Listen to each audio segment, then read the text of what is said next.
Hey there, it's Corey, and welcome back to another episode of Crafters Roundtable. This is a show where I get to sit down with incredible makers, creators, and industry experts from all corners of the crafting, sewing, and quilting world. In today's episode, I am joined by Karlee Porter, and we're diving into her journey, experiences, and insights into the craft that we all love. But before we get started, please make sure you're subscribed to the podcast wherever you're listening so you don't miss an episode. Now, grab a seat, pull up a chair at the table, and let's chat with Karlee.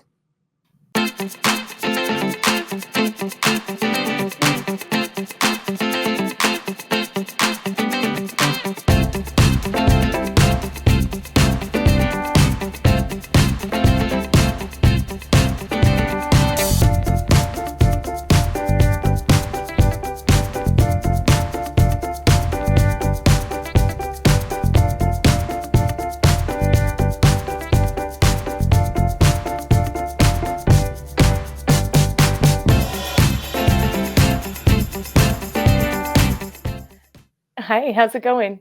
Good. How are you doing? I'm good. I'm so excited to be here. I feel like this is a long time in the making because we've known each other like years and years now. For a while. Yeah. Yeah. It's Yeah, good I to remember finally get you.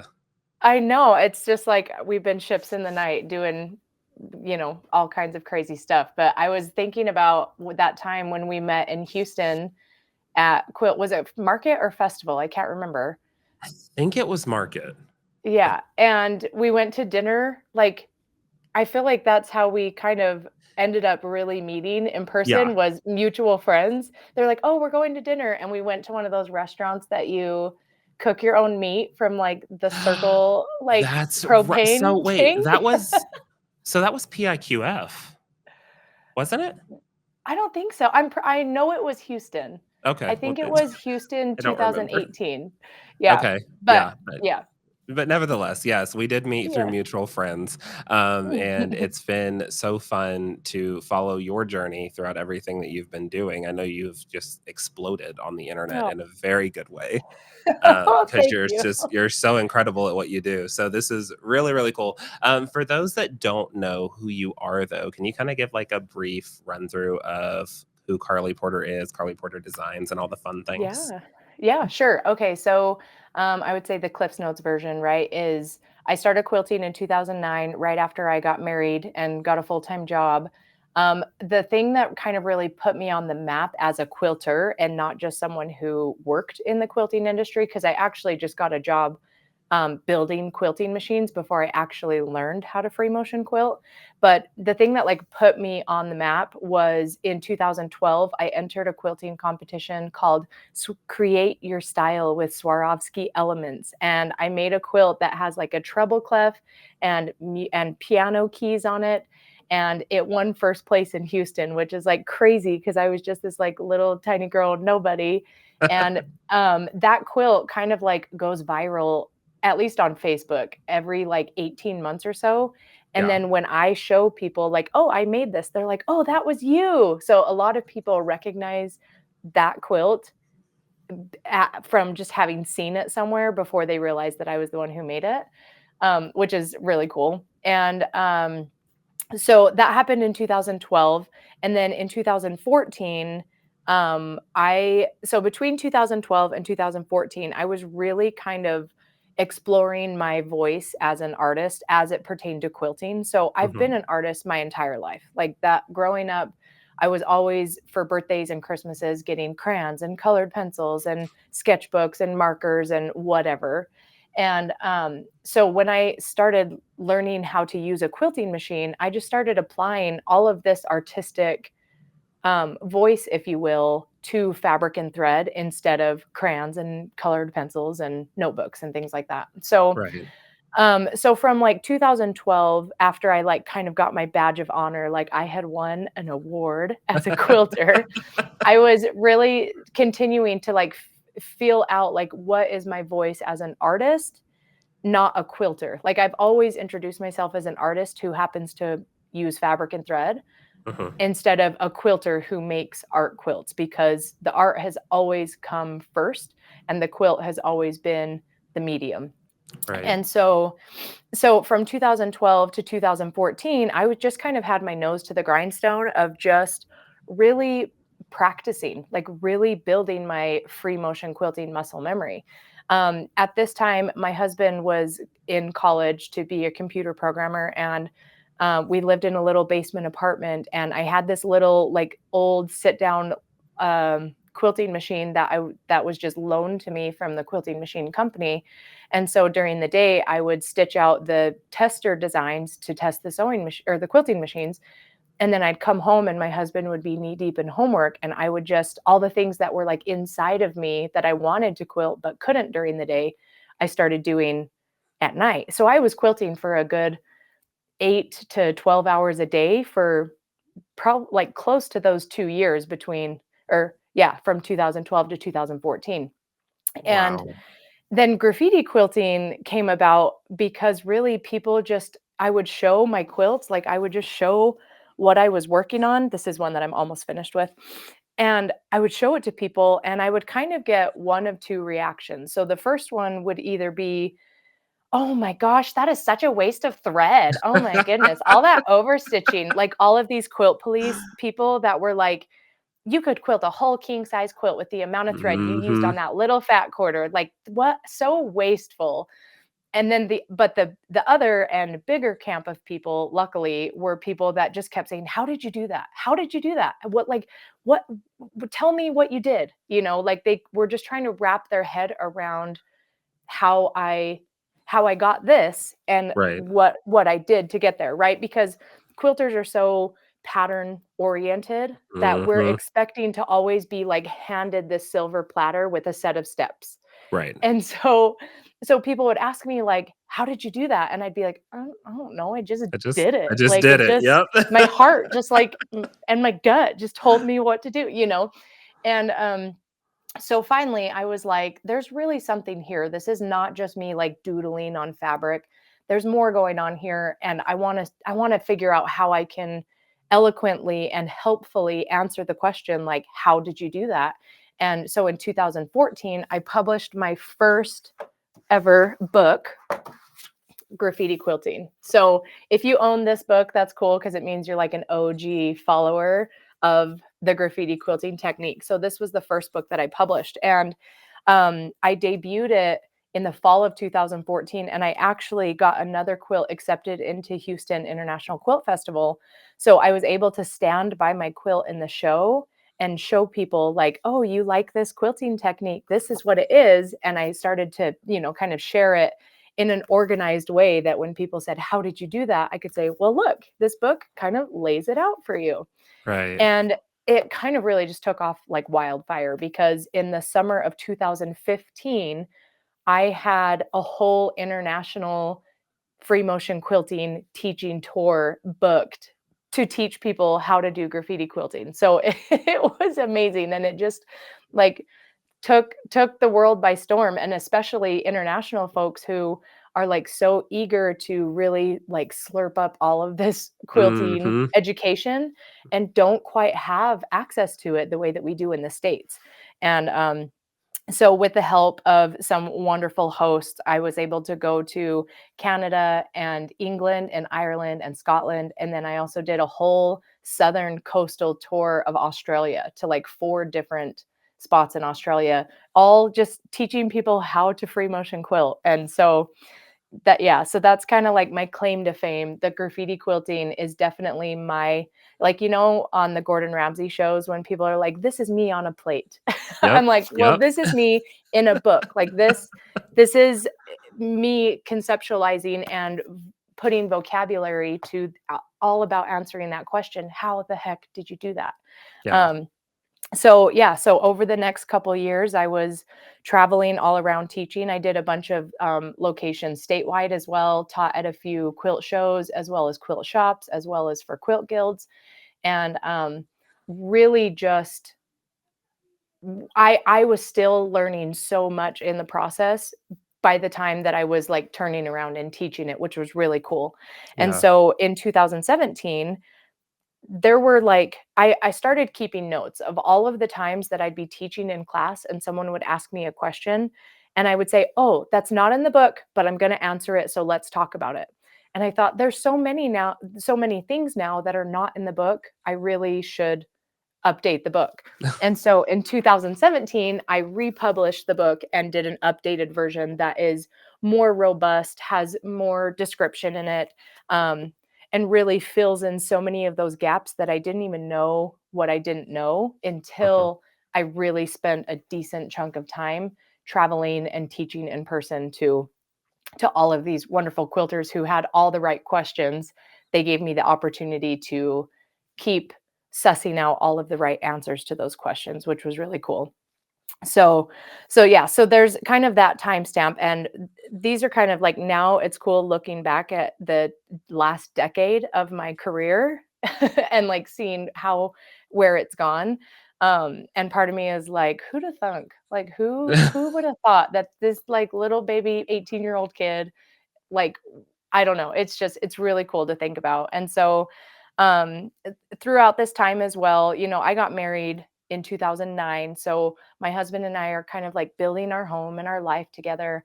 And in 2017, we started doing fertility treatments, and were successful, luckily and gratefully. And obviously, the big caveat that comes with parenthood is the inability to travel. And Mhm. so, Mhm. as much as I love traveling and teaching and connecting with students, it just wasn't feasible anymore. But I really didn't want to give up those connections that I was making with people. And so that's when we started figuring out how to do online courses where the platform is much more accessible to anyone in the world. Because it's one thing for someone to be like, hey, come to Hawaii and teach. And I'm like, oh, I really want to. But it's another thing if they're like, hey, come to my tiny little town of 1,000 people that I've never heard of. Can you allocate a week of your life to this? Right, It was right. hard. It was even harder to I just couldn't spread myself that thin.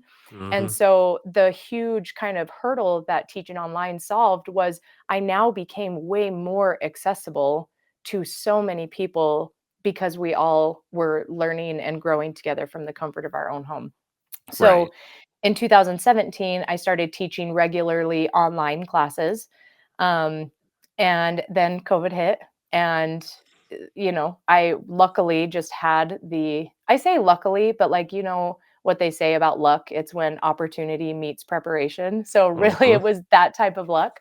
Um, but so I already had this kind of platform in place where I could stay connected. And we all know that we needed that more than ever in 2020 and 2021 and 2022. And even now to present day, we're realizing how important those connections are, that even though they're not in person, the world is so flat because of the internet that really allows us to see much further, if that Mm. makes sense. Like, Yeah, I know totally. it's like a weird hippy dippy way of saying No, it, but no, like not at all.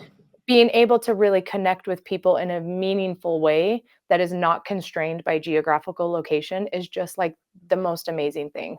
Yeah. Um, so that was really, really cool to feel like I could continue doing this thing that I have so much passion for, and I still have like so much inside of me to expel. Yeah, yeah. That was really cool. So then I continued teaching online from 2017 to 2023. And then all of a sudden in like summer of 2023, I was like, holy crap, this book is 10 years old next year. Like it's a decade old. And so I thought, it's high time that I really do it justice and do what I did with this one, where all of the stuff that I didn't even know existed that's not in here, I could put in here. The same was exactly true again. So in 2024, I did another updated version of the graffiti quilting book, and like just get a hold of this mammoth Oh of my a book. gosh. So now it's a thick boy. It is a full on textbook. So this last book had like, I don't know, 80 pages or so, 85 pages. This one has 364 pages. Oh my gosh. So it really is like a whole conglomeration of the last 10 years of my graffiti quilting journey. And it's also kind of a testament to how exponential that growth was. That it's like, okay, year one, pretty good. And then Yeah. year 3, it's like better. But then by year 10, this is more than 4 times the content. Right. So yeah, so that's kind of been a glimpse of my timeline and my journey. And so short answer, that's not actually that short, because I'm never going to be that person that can give you an elevator pitch. But um, yeah, so that's kind of where this quilting world has taken me. And I have loved being known for this thing. I couldn't be more proud than I am of graffiti quilting and how it has impacted people's ability to really like harness and unlock their creative potential with free motion quilting. Like, I just feel honored to be even a smidgen of someone's journey doing Yeah. that. So, No, so yeah. I think that's really cool because when you take it back to, when we first met and when you were in those early stages of I guess it was probably what, the second book when we would have met? Yeah. Your Yep. second So book. we met in the fall of 2018. And I Right. remember that because this quilt hung in the show that year. And it was the Yes. same year that I launched Honest Fabric. So that year, like, really sticks out in my mind. And also because I met you. But And yeah. I think it's just really cool, like how, like I said earlier, watching your trajectory of your career and everything that you've done and what you've done for people to feel more confident in their quilting abilities, especially their free motion quilting abilities, because a lot of people don't know this about you, unless they've taken their course or your course. Majority of like your early stuff, and even still to this day, even the machine you're on right now, you're doing that on a sit down free motion machine. A lot of people are thinking this is long arm Yeah. quilting or computerized Mhm. quilting even. Mhm. And Yeah. to watch you kind of harness this energy into doing it into that free motion style. I want to know what kind of inspired you to take this graffiti art that you have and bring it into, to thread. You chatted on it just a little bit earlier, but we want to know a little bit more. Like what how did it one day just say, you know what, I'm going to do this. So the name graffiti quilting is one thing. It's really kind of a cool homage to the vibe of a graffiti artist. So Mhm. a lot of this type of quilting that I was doing, it was accomplishing two things. It was really conveying the message that I was trying to convey with fabric and thread, and it was also pissing off the quilting police. And I am here for both of those things. The first more than the latter, but there's something very like I don't know the word, but it's very like conducive to Mhm, graffiti as an art form, right? Like, mhm. graffiti has um this very rebellious Right, feeling, right? right, Like, right, right. one part of graffiti that I think is so beautiful is the rebelliousness, because it's one thing to like look through a graffiti artist's sketchbook and be like, this is amazing, this is amazing, this is amazing. But it's another when, like, I'm getting chills just thinking this, but like, you're just driving on the freeway and you see a train passing and you see Mhm, that and you get mhm. 3 seconds to love it and three Right. seconds to enjoy it. Like, there's this sense of like, graffiti for me, like, kind of brings me back into the moment of like, and also even imagining like a graffiti artist is pouring their skills into this art form, knowing that it could be pressure washed tomorrow and they're at peace with that. Like, the Mhm. ephemeral aspect of it as well, I think is so beautiful because it's like a gift. It's just like, this thing lives here, accept it, reject it, I don't care. I've moved on with my life. And I think that that for me was very freeing, to come into an art form of quilting and be told that like these stitches have to last forever and this has to be perfect and the shape has to be perfect. I was so worried about the permanence of fabric and thread that I Mhm. wouldn't start. I just wouldn't do it. But then when I started just applying this art form onto fabric and thread, mind you, in very small pieces. Like, nobody's going to die if this fabric is ruined, right? So like, even just stepping back and being like, not every quilt has to be this giant, comfortable, fluffy, snuggly bed quilt that is an heirloom that you keep vacuum sealed for 900 years. Like, Right. use it, abuse it, love it, and pressure wash it. Like, you know.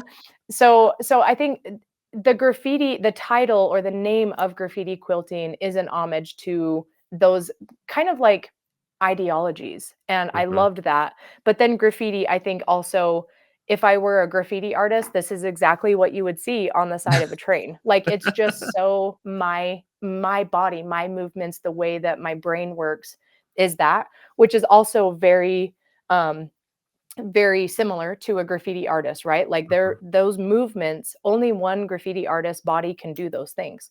And oftentimes many graffiti artists don't try to duplicate the same thing very often because they know they can't. So like this Right. quilt, I'm not going to try to do this again because I lived in the moment, I enjoyed it for what it was and I loved it, and now I can move on and do something new. So all of the quilts that I have, they live as a timestamp to my creative journey, but I would never try to go back and duplicate it again in a free Right. motion quilting form Right. because it's like that is the beauty, that is the thing. And so It's kind yeah, of a one-time only thing yeah, and for I that. think there's value to that, you know. So Mhm. there's value to the uniqueness and the um yeah, the uniqueness of it, but then there's also value to the fact that no one can copy me. Like no Mhm. one can do the movements that I do. My signature of graffiti quilting is going to be different than all of my students' signatures. And that's something I tell them. Like, I'm not teaching you how to quilt like me. I'm teaching you to figure out how you quilt. Like, get in touch with your own body, the way that you feel, the muscle movements, how you react to the discipline of it. We find creative ways to keep them stitching in a low pressure setting because we're all like high strung, shivering chihuahuas in quilting sometimes, you Yes. know? So if I can say, like, take a deep breath, this is just a fat quarter and it's a remnant from a bed sheet, like, you're gonna be fine. Even if you destroy it, you will never be worse at free motion quilting than you are right now. That's true. Yeah, Yeah.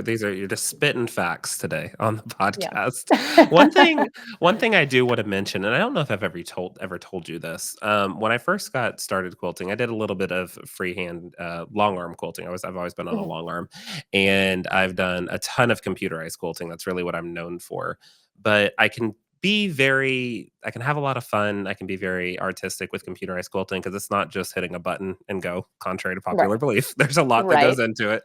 But Yes. I do want to tell you that you inspired me when I first met you when it came into free motion quilting and long arm quilting, that this type of quilting that you were doing was you were making the quilting police mad, which I live for.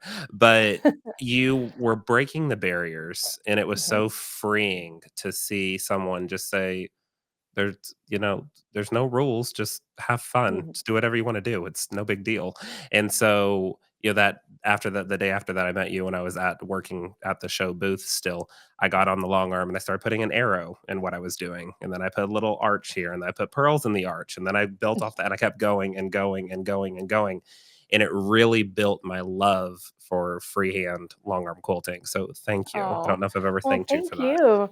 No, It thank was just you really for cool. saying that. That's awesome. That It was that's really cool. music to my ears. Like that right there, I'm gonna go back and like just I should take that voice snippet of you and make that be my alarm clock sound in the morning. Because like literally that's what gets me out of bed as Yeah. a professional, like as a professional artist, because there's kind of two parts to this. There's like my own protection of myself as an artist to keep my voice saying what I want to say, but then Mhm. also letting people hear it and teaching them like you can accept or reject it. But Right. hopefully if there's anything that I can do of service to other quilters is to just relieve even a tiny iota of fear Yeah. so that it doesn't stop you from ever grabbing those handlebars and just seeing what happens, you know. Just I kinda think going there's a for lot it. of fear as an artist, yeah, Yeah. and so it's interesting how, like, as I have worked with thousands of students now over the last decade, it's interesting to see how, like, how much of it is mental and how much of it is physical. Mhm. And, you know, like, when I would teach in person and I'd be walking around the room just kind of, like, peeking and just making sure that people know that if they need me, I'm right there. Yeah. And seeing almost like the body language where some are just like in the zone and loving it, and at the end they're like, thank you, I love this, it's exactly what I needed. And then others that like they see me out of the corner of their eye and they're just like, I messed up, I know I messed up. And Yep. it's like, Yep. and I'm like, Yep. I didn't even say anything, it's okay, like it's okay, I'm not here to like, swoop and poop on you, I'm here to just like be your cheerleader and Right. someone that can witness. Like that's the selfish part, is like I get to witness these little baby steps that Mhm. people take. And if I can be on the sideline of that part of their journey and be like, yes, get it, You then did like it. I'm so grateful for that. But yeah, so thank you for saying that, because You're welcome. that's my goal. So to feel Yeah. like I am achieving that sometimes is very, very uh pleasurable for me to hear. You are most definitely achieving that, I can tell you. Thank you. But yeah, as a teacher myself for all sorts of different types of quilting, Mhm. it is a fun feeling. It kind of gets you giddy on the inside, and we Yeah. both understand what that means when you Yeah. see that light bulb go off for the Mhm. student, or they walk out with the biggest smile on their face because they walked in saying, Mhm. I don't want to be here. I'm not good at this. Mhm. I'm not a good quilter. I can't do what you do. Like you mentioned before, you're not here to quilt like me. You're here to Right. find your own quilting voice, and I'm just here to Mhm. help push it Yeah. along.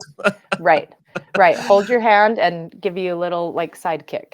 Yeah, Give you a little kick in exactly. the butt, but then mostly be like, "You got this." Because it's like, and I think each student is different. There are some that really just need some mental safety to say Mhm. like, "This is going to be vulnerable and it's going to be uncomfortable, but like I'll hold you in this space and I you're not alone, right?" Right, And then right. there's others that are like, "I don't have any fear. I'm just really mad that this shape is not shaping." And that's fine too. That's good too, you know? And those each of those problems have different pros and cons and different solutions, but um yeah, if it's like I get to connect with these people and almost like instead of holding their hand the whole time, I'm grabbing their right hand and left hand and having them hold their own hand and learning how to Exactly. sustainably um, get into a mindset that they have this thing in them that can come out. It's just learning how to coax it. Right. And then there's the logistics, right? Because then it's like, okay, with your muscles, let me show you some movements, but then you're it's a lot easier to overcome your muscle than it is your mind, in my opinion. Oh, 100%, yeah, So, especially when you're doing, free motion quilting, you're building up that muscle memory, you just have to get over the right. fear that you Mhm. can do it, because you can, trust Yeah, me. right. You mentioned something a few minutes ago that I wasn't aware of, and I probably should have been, but you are the founder of Honest Fabric, okay? Yeah. I wanna talk about, how did that come about? Like, kinda what was your vision for it? How has it been going? How is it kind of helping the quilting community? And tell us all about it. I want to learn more. Okay, so Honest Fabric is a company that specializes in print on demand, large format quilt tops. So we print fabric, we don't print yardage, we just print pieces of fabric that are ready to take straight to your quilting machine so that you can spend more time quilting. So, from my background, like I kind of skipped piecing a lot. A lot of my quilts, like that I could show you, like these are whole cloth quilts because of that fear. I had so much fear of a perfect point that I'm like, I'll just skip that because the free motion quilting is what I'm good at, because that's another part of my ego. I don't like to do anything that I'm not good at. Right. Like we all are, right? Right. Like that's Yeah. Yeah. relatable. The only difference is usually most quilters are good at piecing and bad at free motion, and I'm bad at piecing and good at free motion. Same. Um, so kind of like, yeah, kind of bridging that gap, right? Yeah. Um, and so I I found myself having this gap where my quilting skills were up here, but my piecing skills were down here. But like I said, for my students, a lot of the time that's the opposite, where their piecing is up here and then they're terrified to ever quilt their quilt top because their Hmm. quilting skills are low. So I'm like, okay, set your pieced, beautiful Judy Niemeyer quilt top aside. Don't touch it until your quilting skills have closed the gap a little bit. That's what I'm Right. here for, is to be that person in the middle that says, there will come a time that you will feel adequate enough as a quilter to quilt a Judy Niemeyer quilt top, But maybe if that's not the case right now, go to Honest Fabric and buy one of the printed quilt tops. We have some Judy Niemeyer ones, which like was a dream come true for me because I've always wanted to quilt one, but never been What? brave enough to piece one. Yeah. So Honest Fabric is all about catering to, I realize it's a subset of a subset of a subset of the market, but I wanted to cater to people like me who, if they wanted to spend more time at their quilting machine, they could make a beautiful quilt top that looked piece, wasn't just like an afterthought panel, and was actually the size of a bed quilt. So this is one of the panels from honestfabric.com, and it's called Oh My Stars. And it totally looks like I spent all this time piecing it, but I What? absolutely didn't. That's And so good. yeah, and it's Wow. so enjoyable to quilt because there's no bulky seams to worry about. I could really just focus on my free motion quilting. And then I loved quilting that quilt top so much that I ended up quilting it again in a different colorway. So that's the other thing that's cool about Honest Fabric is because it's printed on demand, we don't keep stock of everything. So when the designers submit a new design, I can tell them, like, you can have up to 15 different colorways. It wouldn't cost any extra for us in overhead because we're not printing anything until it has a home to go to. Right. So that kind of leads me into the other side of the why Honest Fabric exists was because I wanted to design fabric, but I wanted it to be fair trade, American made, and eco friendly. So that's the other part of Honest Fabric that is kind of the mission behind it. Um, so eco friendly in the sense that we are not printing bolts and bolts and bolts and bolts. We only print stuff when it is ready to go to a home. There's no seams to piece, so there's no excess other than what you trim off the edges. It comes hemmed. Right. Um, the blanks that we print on are not made in the States, unfortunately, but all of the printing is done on American soil, which I thought, okay, cool. Like I realized that there's room for both of those, but if I can somehow help our country with someone having a job Right. running a Right. printer, then cool. Like that's great. And Right. then being fair trade, I wanted to make sure that I had a pricing structure in place that if my designer sold a quilt top, whether they sell 100 or 1,000 or one or none, they are paid fairly every single time that piece of artwork is used. Yeah. Um, so yeah, so those were just I like to call Honest Fabric my love letter to the quilt world. Um, because if it can be fair trade, American made, eco-friendly for even a tiny group of people to continue quilting, which is the part that they love the most, then I feel like it's successful. So it's not like this crazy big giant empire by any means, but it does serve a portion of the market that I think is great. And the other kind of cool part is I have a few designers who are also free motion quilting teachers who will design a quilt top and then um, design a class around that quilt top so that their students can just get the printed quilt top instead of Yep. having to piece their top for practice. So that's kind of cool too. Well, this is good information to know because a lot of the classes that I do for my computerized section, I have panels printed up for them, but they cost an arm Nice. and a leg, and I don't know Oh, where they come yeah. from. Yeah. So now I have a place to go, Yeah. honestfabric.com. I will be doing Yeah. that. I would love that. Yeah, the largest size that we print is 88 by 104. So you can do a Oh, full so comfortable yeah, like cuddly quilt with it. and Yeah. it's In fact, so this one I showed you is the smallest. It's a 51 by 60. hmm, okay. So, So it yeah. can anyone submit something to your website and have it printed, or is it designers only? So, yes and no. Anyone Okay, can submit their own artwork and we can print it for them. But okay. anything that we sell on our website is Mhm. curated by a vetted artist. So For sure, to make sure it's that copyright and was all that another stuff. thing.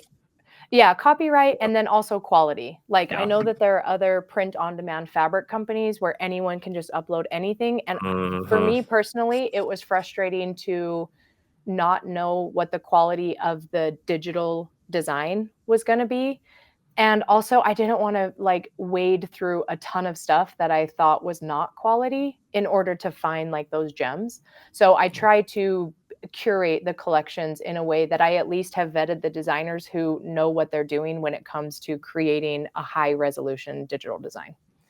Yeah, there are. a few companies, we're not going to name any names here, that I've ordered from before that quality was not their number one Mhm. piece, and so Yeah. that made it kind of difficult, and it also was kind of like disheartening and made me not Mhm. want to like even do the project anymore because like Yeah. I would start stitching and the fabric would just disintegrate almost, Yeah. and it Yeah. just wasn't it wasn't the moment, wasn't the vibe, it wasn't anything. Yeah. So it's good to hear that we've got good quality stuff, and it's getting the Karlee check mark too. That even makes it better. I'm I'm trying. Yeah, I'm trying. And I'm like not trying to poise myself as any sort of like I don't know, Oprah of industry standards or anything like that. But to me, again, it's just like it's something I can do to Yeah, elevate the industry. And so I at right. least want to try. And it was kind of one of those ideas that is like, am I going to regret doing this or am I going to regret not doing it? And I Yeah, couldn't live with thinking about like it was like itching me yeah, until I did it. Cause then I thought, even if it fails, at least I can sleep knowing that I tried. right. And luckily it's been okay. It's been good. So, but yeah, I think quality is another thing that's really important, but it also I have learned with Honest Fabric that there which I already kind of knew this, but now relearned it with fabric, is Right. that there's a lot of educating and re-educating the Oh, quilting yeah. industry about Oh, so yeah. many different things. And so I learned that with fabric, because a lot of people they would see an Honest Fabric panel and say like, "Oh my gosh, it's so beautiful, it's so soft, it almost feels like suede or like some sort of rayon. What is it?" And I tell them straight up, it's polyester. And a lot of people recoil and say like, "Ooh, polyester," but the zoot suits from the 70s and the curtains, like what? And I'm like, okay, well, calm down because polyester has come a very long way. It Also, the has. word polyester is very expansive and what that means. The Yeah. word synthetic has a wide array of what's synthetic and what's not, and what's good and what's not, and what works for certain purposes and what doesn't. And with digitally printing fabric, polyester, I have found through so much research that I've done, is the absolute best substrate for fabric that you want to be color fast. Mhm. Like I did so much testing and I tried printing on demand with all the different cottons, right? Because everyone's grandma is like cotton only. And I'm like, but it like you said, it like kind of disintegrates or like Mm. the color fades so quickly Correct, because yeah. cotton, as much as we love cotton, it does not have the chemical composition in it for the ink to bind with the fabric the way Right, polyester does. And so right. the ink just sits on top, which means that it's going to wash away over time. But with polyester, it's color fast, it won't bleed, it won't fade. I mean, if you leave it on the in the sun, obviously it'll fade like anything else. But like from regular normal wear and tear, it's been amazing. And I have a quilt that is now almost 10 years old using the very first piece of Honest fabric, and it is still as bright and vibrant as ever. So yeah, so it's if I've learned anything about the quilting industry is that there is so much room for everybody. And when I Mhm. have that mindset and I remember that, I'm so much happier because sometimes I think it's easy to get into this mode that's like, this industry is small. Everybody knows everybody. Or it's like 6 degrees of Kevin Bacon, right? Where it's like, so and so knows so and so who knows so and so. And you could do a whole chain of people where everybody knows everybody through that chain. Um, which is cool, like, don't get me wrong, I love that, but then also there sometimes it gets echo chambery, and Mhm. so being able to kind of break that up and say, like, "You love your fabric, I love mine, we can both make beautiful quilts," and, like, kumbaya our way to the quilt shop. So, it's Kumbaya our way to the quilt shop. yeah. Make a T-shirt with that on it and sell it at the next show, please. I'm gonna need a shirt that "Kumbaya my way to the quilt shop." That's the best. You got it. So speaking of quilt shows, when I saw you at QuiltCon and picked up some of your Karlee Porter Mm. merch, which I Mhm. had to get, it's a table full of merch on this table. All your stuff is laid out right here. You were talking with people, and this kind of goes back to your roots of online teaching that you kind of Mhm. started when you were at home. Talk to us about, and talk to me about actually, and the people can listen as well. Talk to me about your graffiti quilting class. I'm sure I'm getting it wrong. What's your you've got Yep. this you were walking people around the booth and they had this bag Oh, and they were filling it up with stuff. I want to know about the class. What does it all entail? How does someone sign up? Because it okay. sounded really, really interesting. And I think for Yeah. those that are wanting to get into graffiti quilting or even get Mhm. into free motion quilting, build up their Yeah. skills and have someone kind of help them along the way, Yeah. this would be really interesting for them to know. So let us know about it. Yeah. Okay, cool. So graffiti quilting, like I talked about, is the class that I've been teaching for 10 years. It has morphed and changed and evolved and grown and expanded over time. Um, And so now, because like I said, I have small kids, I don't really travel to teach often, but what I do is share graffiti quilting in what I consider to be the most expansive and comprehensive way. So it's a combination of in demand and live virtual class sessions. So this, like, I love talking about the book. So forgive me if I get like a little bit like tooting my own horn, but like literally this is Girl, like the toot thing that toot I'm your so horn. proud of. Toot it as loud as you want. Okay, so this book, honestly, it is so comprehensive to my education as a quilter that like if I died, y'all are going to be fine. You like anyone can pick up this book and learn so much. So the thing that is so revolutionary about this latest edition and hopefully final edition because right, like publishing something every few years is like all right, now I'm going to ask everybody to go out and buy it again. And I don't love that. Like I wanted to be like, no, you should get everything that I can give you at the time that you purchase and maybe plus more. But so with this book, not only does it have everything from level 1 of free motion quilting. So like let me just walk you through the book because the Okay, book is like the gate to the class where everything is contained. okay. So not only are there printed pictures, obviously full color, full bleed, very beautiful. I'm very proud of the photography because this book is fully self-published by yours truly. And so I'm very proud of that aspect. So not only is there the photos and the text, but then there are also throughout the book, I have embedded QR codes. So we're in 2025 now. Learn how to scan a QR code because it will only change your life for the better. But Mhm. so for instance, like on this page, we're talking about thread and there's a QR code. So all of the things about thread that I couldn't easily just put on a page and type it out is in the QR code. So not only are you getting the book itself that you could work through all by yourself without ever scanning a code and really still get so much education, but the QR codes lead you to additional content. I have over 100 QR codes and many of them lead to tutorials, drawing demonstrations, quilting demonstrations, links to products that I like to use. So part 1 of the book, there's 10 chapters in the book.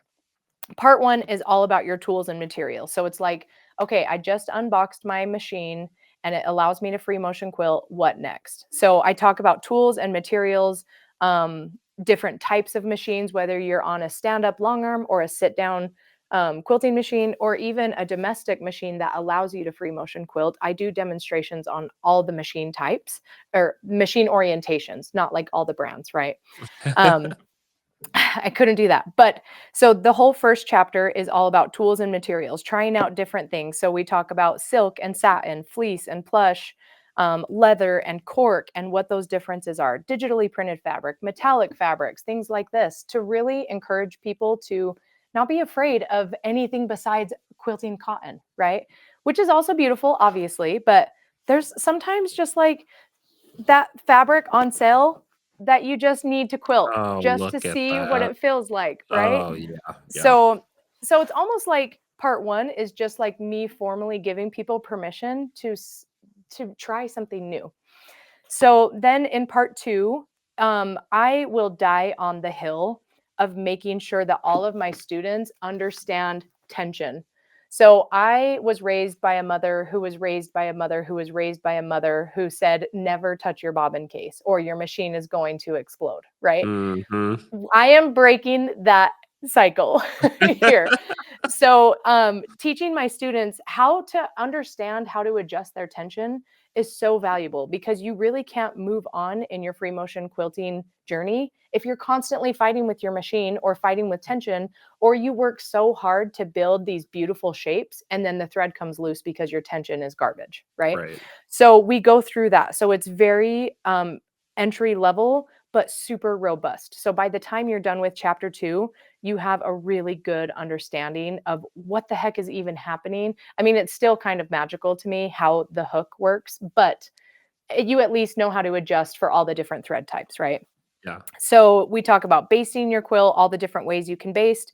I have a QR code that leads to a demonstration in how to load a quill on your long arm. So if you're unsure of that, and I know that there's different camps of different people who like to load different ways, so I just show you the way I like to.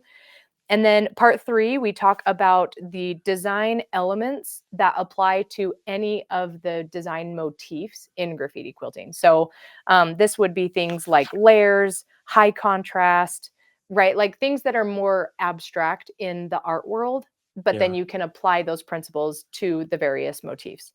And then part 4, I break down all of the motifs into their simplest shapes. And then we work through each one and we get to know it intimately.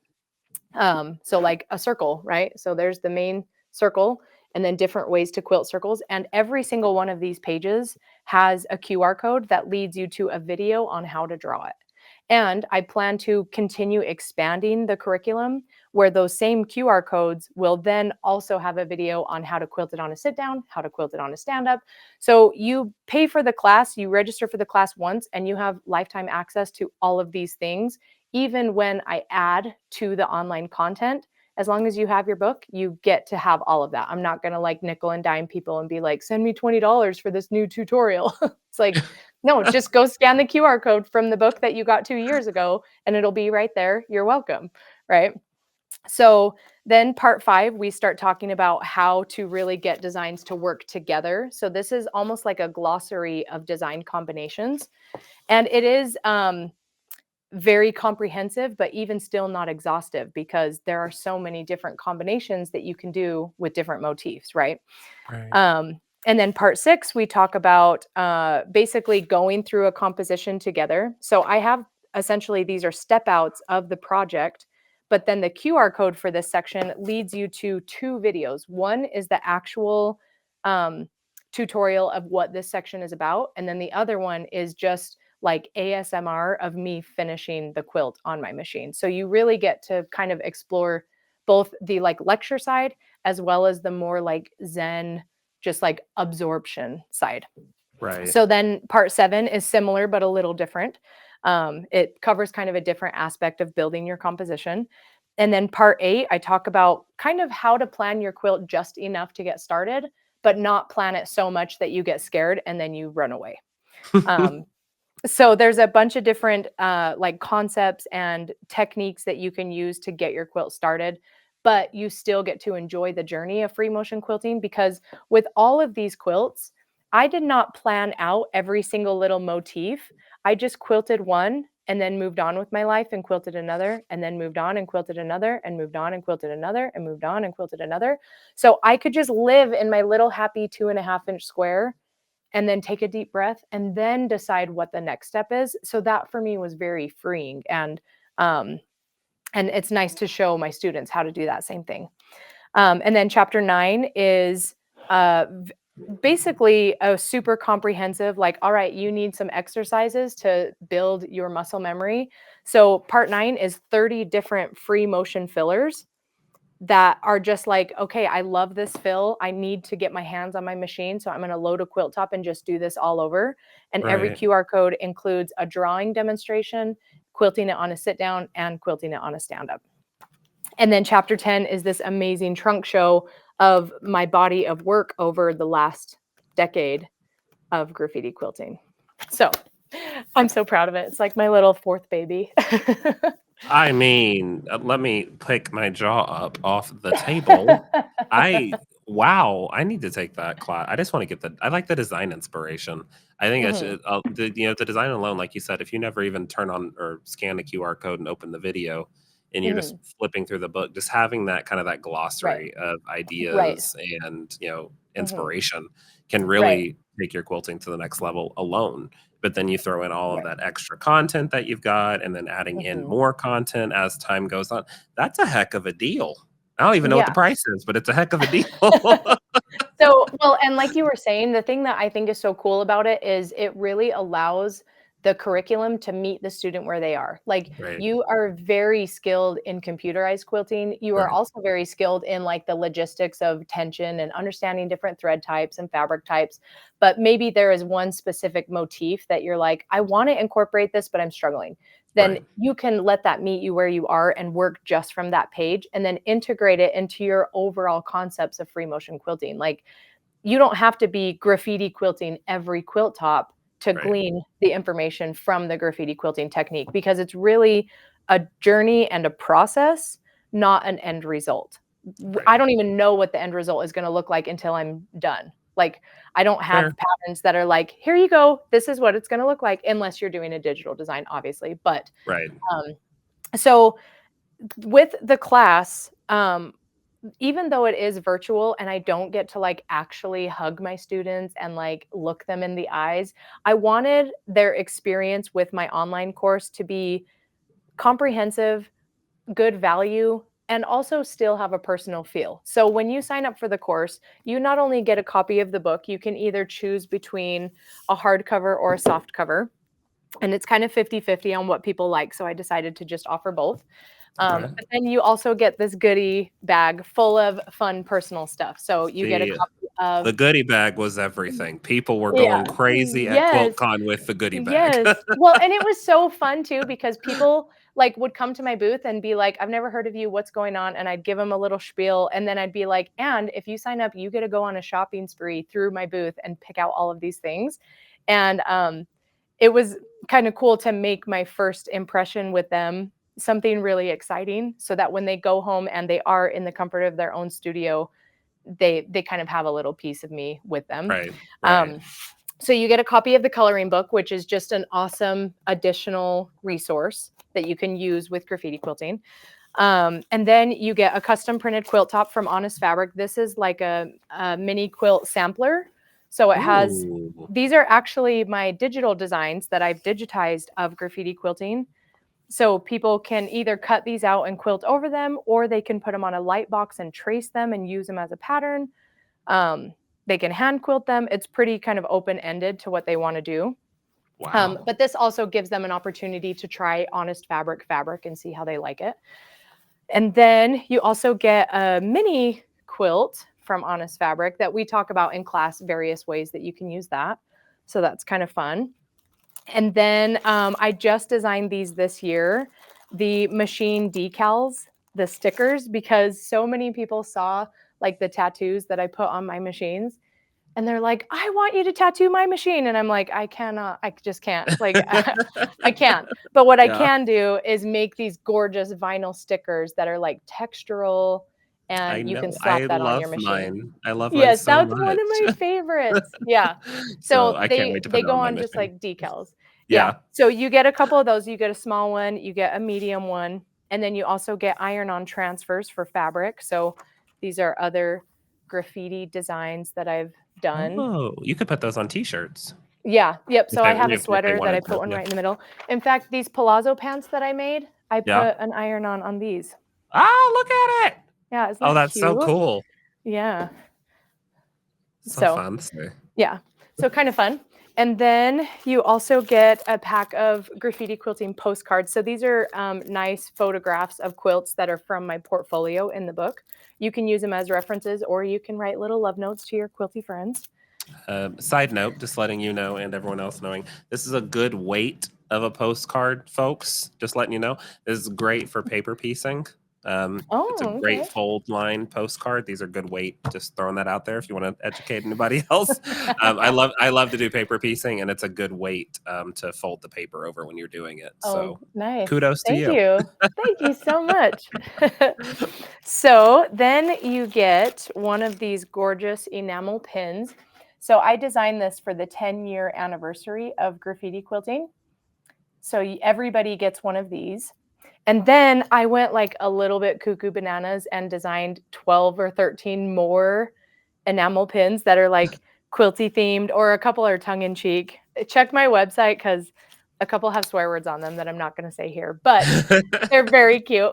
So you'll also get an additional enamel pin of one of those designs. So like this one says quilting is my love language. And this one says I feel quilty. I got that one. Aw. And this one says quilter by day and by night. Cute. Yeah. So you get some of those. And then you get an Honest Fabric snip clip scissor holder. So we talk about this in class, the significance of it, because I know you're like, oh, cool, a tchotchke, but like there's significance to that.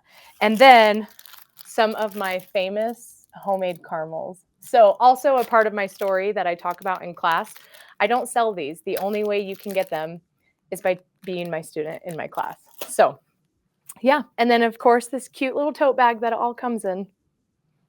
Oh my goodness. Okay, so now that you've given us $5,000 worth of merch and designs and whatnot, folks, it's not $5,000. I know what it cost. But I do want to talk since this our episode right now should be airing in April of Mhm. 2025. I do believe, if I'm not mistaken, if I read on your website correctly, you're offering early bird pricing right now for this Yes. class. Yeah. Yep. Okay. So when I counted up all of the stuff in the welcome package as well as all of the online content, I retailed the price at 1,019, which I felt was Very pretty generous.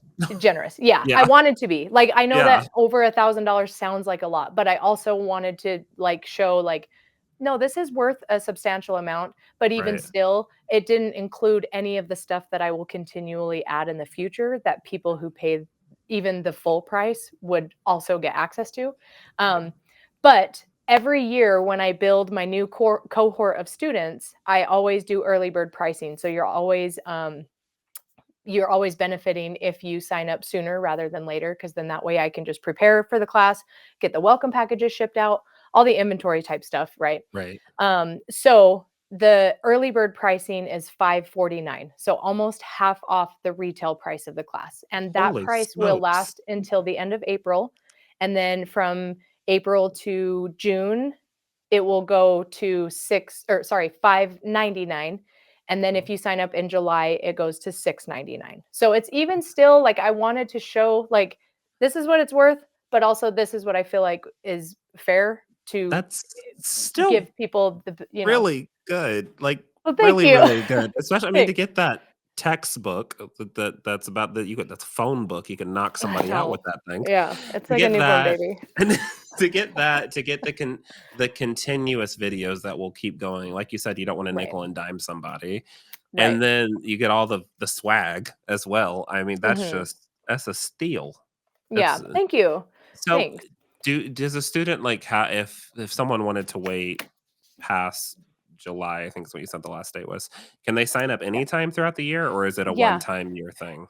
Yeah, so because it is a hybrid of on-demand content, like when I ship out the welcome packages, I ship them out like within a couple weeks of the person signing up. So Mhm. people who signed up at QuiltCon have already gotten their welcome packages, even though the first live lecture is not until July 12th. They can start working and eating up all of the on-demand stuff. So kind of the way I have it planned out is that at the beginning of each year, I'll open registration for that year, for that cohort. Mhm. And then throughout the year, people can sign up, but the sooner you sign up, the better. And then I usually say, like, after a couple of the live class sessions have happened, if somebody wants to sign up, but then slide into my following year's cohort, I'll Mhm. allow that as well.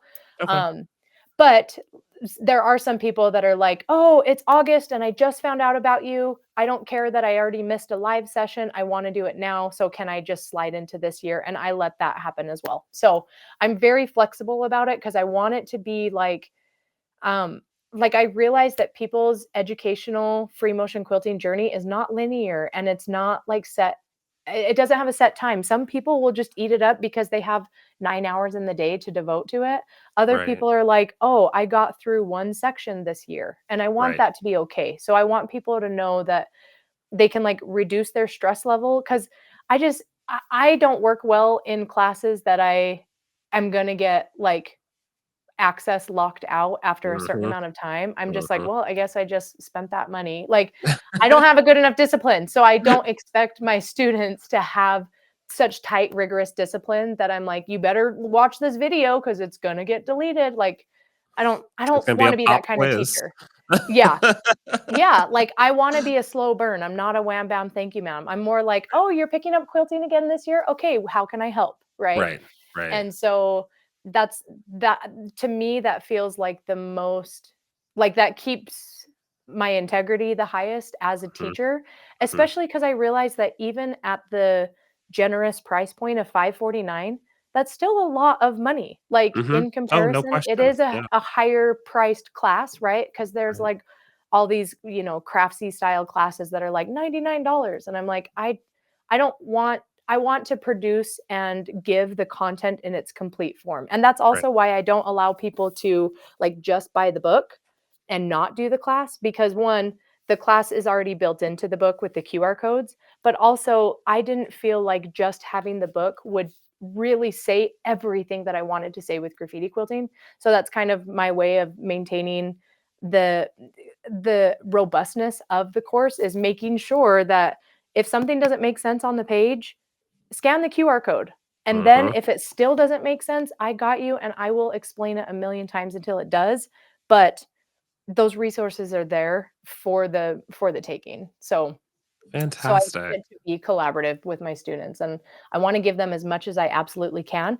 But I mean, to be frank, like I also want to be financially successful. I also Yeah, want to squeeze the lemon that I've been growing for 10 years. And right, I'm grateful to feel confident in saying that and not like feeling guilty. Like, right, no, I right. worked hard and I continue to work hard. And if I can be helpful and provide a service, I want to do that. But the only way I can do that is if I make money by But working you I hard. mean, you have to be compensated for it, obviously. Yeah. But and Yeah. it's like you mentioned, you just slid it in too, by the way, that this book is self-published by you. It's not Yeah. like you have a ghostwriter putting this together for you and you're No. signing off on it. Like, it Right. takes a lot of work, mental thought, Mhm. tears, screaming. I'm sure you've thrown things. Yeah. I throw things all the time here.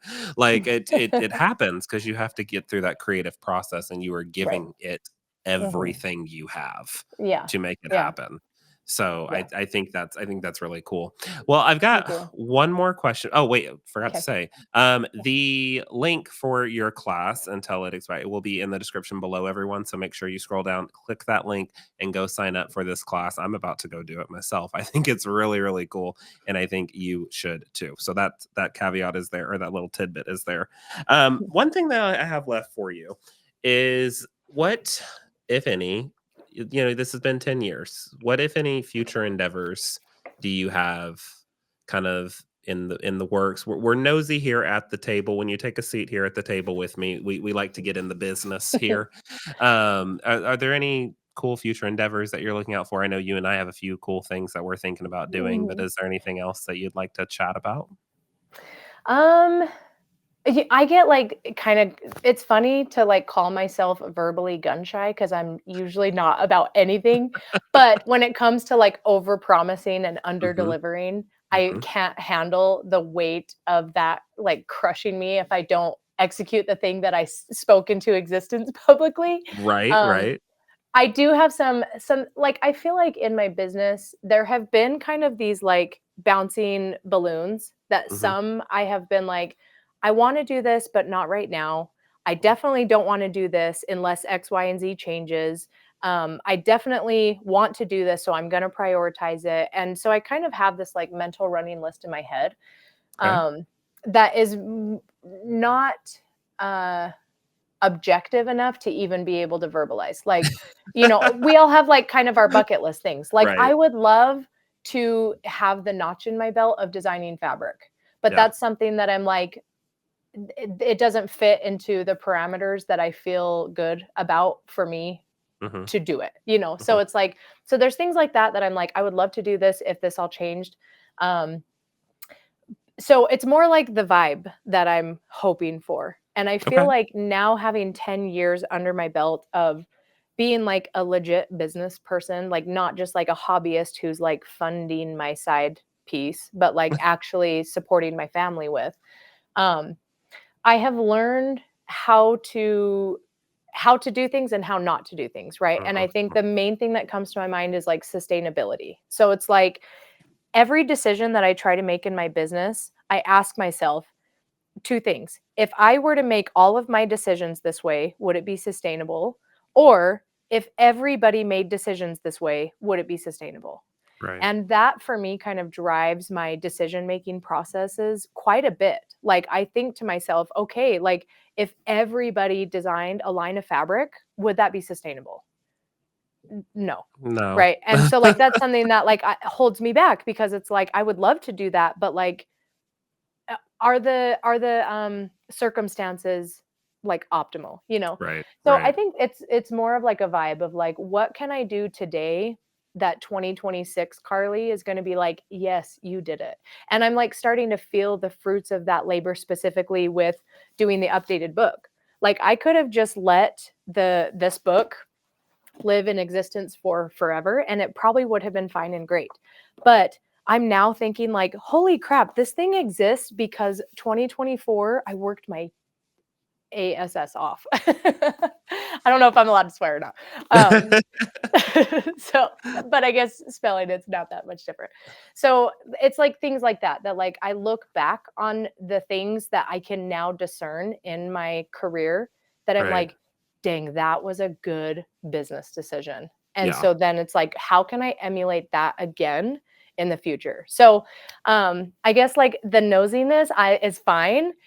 The things that I can say is that I am not going anywhere. I'm good, continuing to build content for this. Like, this good. is my flagship thing. This is how I feel like I can make the biggest impact in my community for positive. Um, I would love to even have this become so successful that I can start thinking about how I can leverage it in a philanthropic way. You know, like Ooh, it'd be yeah, cool to be like, oh, now this like underprivileged area of high school kids can access this thing and use this content or proceeds from like a portion of proceeds from the class sales can support a cause that's like bigger than the quilting world, you know. I think about things like that that get me excited. yeah. um and then like the other part of my business that I feel like the two main things, okay, so I know I'm like long-winded, so I'm sorry that we're going over time, but Girl, you're i have fine. to i have to say this. So some of the best business advice that I got is in your business, you have to identify what is your Batman and Mhm. what is your Bruce Wayne. Because your Batman is like this cool bad A who fights crime and like rights wrongs and like uplifts the community and like speaks truth to bad guys. But the only reason Batman is that cool is because Bruce Wayne is straight up like bankrolling him, right? Right. So it's like we can do like the social justice warrior stuff in our quilting. We can speak up and use our voices. We can um, really impact our community as a whole in a very positive way through our craft. And those things like feed our souls, right? But then Mhm. we also have things in our business that are Bruce Wayne's that it's like, okay, but I also have to pay my bills. Right. And I have learned over this analogy over the last decade is like the sweet spot is when you realize that Christian Bale is those things. Like Yeah. he's both of them. And in my opinion, I think he's my favorite Batman. So I'm going with Christian Bale in this analogy. But like Christian Bale is like the real secret sauce, right? And Right. so it's like, what are the things in your business that are like the Christian Bale? And for me, there's the overlap of like, I love this thing and it makes me money.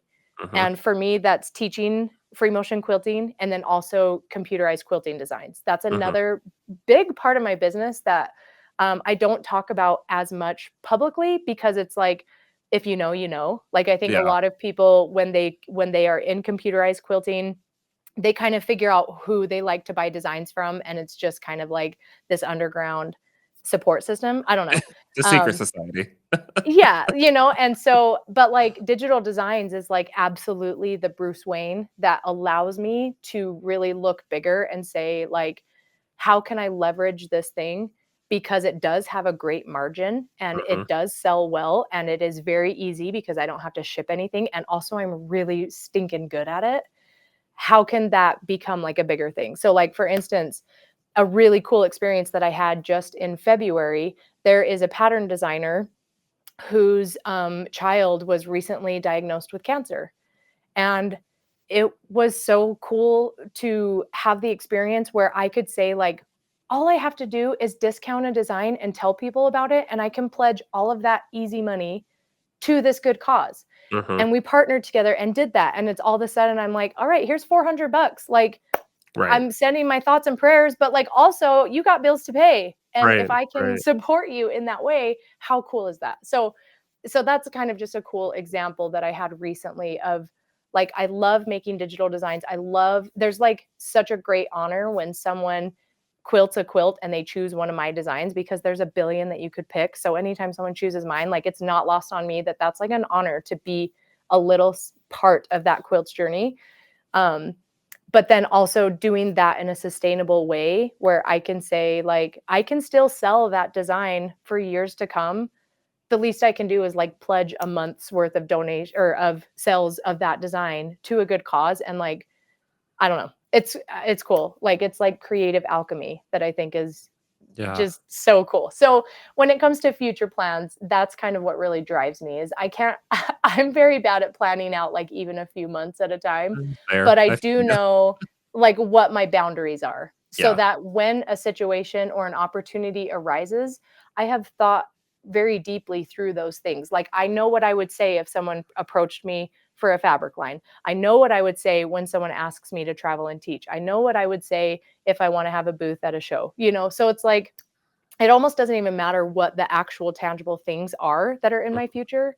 It's more about like learning how to make those decisions in a way that will allow me the privilege of making those decisions in the Yeah. future.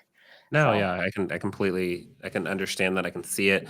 This talk that we've had today, we've had talks before in the past, but I've learned a whole lot more about you and the way your brain works. And I think, like, when I ask, like, what do you see in the future, this question is normally very, like, kind of straightforward. But the answer that you just gave me was actually really good because it gave me another look into how you see 2026 Karlee, 2027 Karlee, 2028 yeah, Karlee. It yeah. was, I want to be an amazing teacher. I want to keep working with my flagship book. I want to stay the most honest and full of integrity person that I can. And I want to give back as much as I can. And I just want to do what I do best.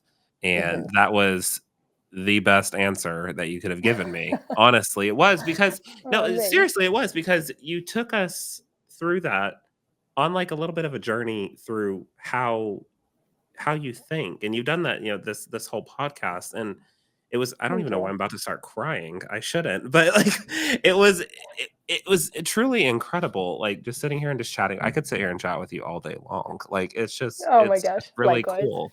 Like, I don't know, I just like it. Oh, thank you. Thank you. One You make it very easy for me to just keep talking and keep talking Well, because I'm glad. and I appreciate that you like that it's almost like kind of breaking the fourth wall in a sense, right? Mhm, Because as professionals in the industry, there is so like I feel especially about this right now with Instagram. Like, mhm. we are being so inundated all the time with Oh, like, yeah. buy this, do Mhm, that. Here's the mhm. latest. Here's this thing. Like, here's what you need to know. Here's what you need to buy. Here's all the things that you need to own. Yeah. And so, like, even just you acknowledging that, I really appreciate because, like, you and I are showing up in this space with a conversation that I think is elevated beyond like, so what is your financial goal for 2026? You know, like Right, there's right. more to it. It's a more Yeah, nuanced thing. So to even acknowledge that, I think is so valuable and precious and like eye-opening.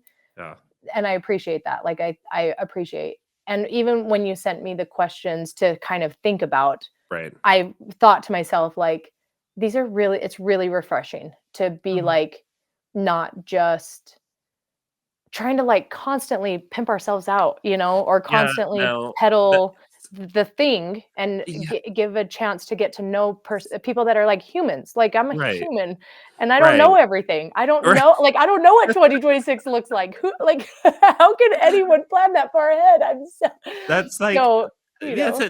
that's low key the thing though. Like a lot of things, like I really try to make this podcast just very easygoing. Just but everyone sees Karlee Porter designs. They see the beautiful graffiti quilting. They see the textbook that you can knock someone out with. Like they see all of these things and they see, oh my gosh, Carly's so incredible. She's so amazing. I'm never going to be like her. Here at the round table, when you come up and you sit down and chat, I want to get to know who Carly is, not who the Mm, graffiti quilt artist is. And I know those two go hand in hand, but right. like there's so much more to all of us Mhm. than just buy this. Like that Yeah. will come. That's gonna happen. Yeah. It'll come naturally. But Yeah. when you start to make that physical connection with someone or that emotional connection or that mental connection with somebody, or even just Mhm. that connection, I didn't even have to use all three of those words, but you can really get a sense of who they are. You start to build that rapport with them. And especially in this day and age, like you mentioned, where technology is being able to connect us with people across the world like immediately, you want to have that connection with that person that you're purchasing something from or even just talking with, because Mhm. you then feel like you have that trust level with them that they got your back, it's going to be good, Mhm. we got this. And Yeah. it's incredible. I don't know, I've Yeah. had fun chatting with you today. It's been great. Oh, thanks. Thank You you. are you are Likewise. so welcome. You're so welcome. One thing that you did, I did say that was my last question, but it technically isn't. That's okay. What is your, like, parting words for the podcast? What is your, like, final piece of advice for someone that's trying to find their own unique voice in quilting? Oh my gosh, that's a loaded question because I feel like there's kind of a light side and a shadow side answer to Okay. that. Okay. Like, the shadow in me is, like, reminded of all the times that it was like, I didn't super have a lot of encouragement when I Mhm. was a little baby quilter. I understand. You know, like, I feel like I feel like a lot of my journey was this, like, forged through fire, sort Mhm. of rebellious, rough edge type Mhm. feeling. Like, it was kind of like the vibe of, like, pushing against the grain and, like, really, um, kind of like a lot of times saying, "I have to choose to do X, Y, and Z for me because clearly, like, other people are not drinking this Kool-Aid." Right. And that was hard. It was really hard. But again, like I say, that's the shadow side of me. And now, like, being able to look back, I feel like hopefully we all at some point in our creative journey or our quilting journey or our entrepreneurial journey cross this threshold of like, wait, me glowing is not dimming anyone else's light. Correct. Just like the people who it felt like they put me down, they actually were like gasoline on my fire, you Yeah. know? And so I guess um some advice that I could give to someone who is still continually forging that path is like all I don't know, like a bunch of cliches are coming to my mind. Like remember that when someone puts you in the ground, you are a seed and the dirt is going to help you grow. Or like find your tribe and love them hard or they all like in my Yeah. head make sense and like Yep. hit my core, but then they come out sounding like dumb Hallmark cards. But I think, like, cliches are they're stereotypes because there is truth to them because they do resonate with a lot of people. Yeah. Um, so I don't yeah, I guess this is me, like, kind of reminding everybody that, like, I feel proud of myself for a lot of things, but I'm also, like, not perfect. I don't know it all. I don't have it all figured out, but I will say, um, if I can be the type of person that I wish I had 10 years Mhm. ago, Mhm. like, I would be, like, trying to be my best friend. You know? I don't know, that sounds so dumb because then it turned around as, like, a totally egocentric thing that I'm like, "My advice to you is be friends with me because 'cause I'm amazing." No, not But, like necessarily. I don't I didn't take it that way. I took okay, it as no, I took it as, like, your advice for someone is you're taking it from your own personal perspective where yeah, it was and someone else has to kind of put themselves in that same lane of saying, where I want to be quilting like this quilt I'm looking like in 10 years. Okay. So my Mhm, advice to mhm. myself is do that, manifest that, strive for that, and go for it. Like Yeah. I feel like that's where you were headed with it. You can correct me if I'm wrong. Yeah. But No, that's yeah. what I got. I really was like, Yeah. not be like me, I'm so great. Or hype yourself up. Be like you. You're so great. Yeah. Tell Yeah. yourself, be like me, be like you, be like somebody else. Yeah. That's kind of how Well, I got it. yeah, and I think even now, like, this is so helpful for me because hearing my words bounce back from you and back to me, like, I think the thing that comes to my mind is like, okay, so there's kind of compartments, right? My advice to someone who just wants to fulfill their creative potential would be you got to do it for you. Hmm. Like, you can't be making work that hinges on the praise of other people. Right. Like, that's not sustainable. Um, and then I think as a professional, I would say, like, learn how to lean into your intuition because I do fully believe that we have intuition. Like, our gut knows the stuff. And if Hmm. we listen, if we like really take time to think things through and not just get stars in our eyes as professionals in a fairly small industry, um, your gut can guide you a lot more than I think people give credit for. And so Yeah. that even also goes back to like, you got to do it for you. Like, you Right. got to, if you want to sign that contract for that thing, even if that thing fails, are you going to be okay? Hmm. And if so, then I think you're making a sustainable decision. So Right. yeah, it's very nuanced. Like, I almost am just like, if you want personalized advice, I just like, tell me the situation you're in, tell me the direction you want to go, and I can just say, okay, here's what happened to me. Take it or leave it. Right. Maybe that's Right. the other part that like I'm apprehensive to give advice because it's like, what if I give someone advice and they're like, I took your advice and now my world is burning and it's all your fault. Like, can't handle I can't handle that either. She said, "No, I can't So take on that pressure. I've got too much going no, on as it yeah, is. Just go for it. That's my advice." yeah. But that's awesome. Well, Carly, thank you so much for sitting down with me today at the Thank table. you I for having really, me. really, really enjoyed this, and I know everyone Aw. else will as well. Thank you so much. Likewise, I'm honored to be here. My only regret is that it took me so long. It's all good. We made it happen. We were fine. Everything's fine. We're here now, and this is just the beginning, I'm sure, of many fun things that you and I are going to do together. Yeah. Yep. So, I'm grateful to know you. People like you are what make the industry so valuable. oh, thank you. Yeah. There you go, make me cry on my podcast. But I Sorry. it's fine. But I appreciate it, and I will talk with you later. Okay, sounds good, Corey. Peace out. Alrighty, everyone. That was our amazing episode with Karlee Porter here at Crafters Roundtable. Got to learn so much more about her and her incredible journey, her insights, her experience, and some of her amazing advice, whether she gave herself credit or not. I think her advice was really, really good. Make sure you look at that link in the description below to take her graffiti quilting class. That is amazing and so much value alone. Just having that glossary of designs to literally flip back through and look back through. In all of our after hours videos that we talk about, I always tell you having some type of index, some type of glossary of designs will really help kind of push you on that next quilt so you can definitely do it as well. Again, that link is in the description below. Hop over to her website, sign up for that class, and let me know how much you love it. I will see you next time here on the podcast. Bye.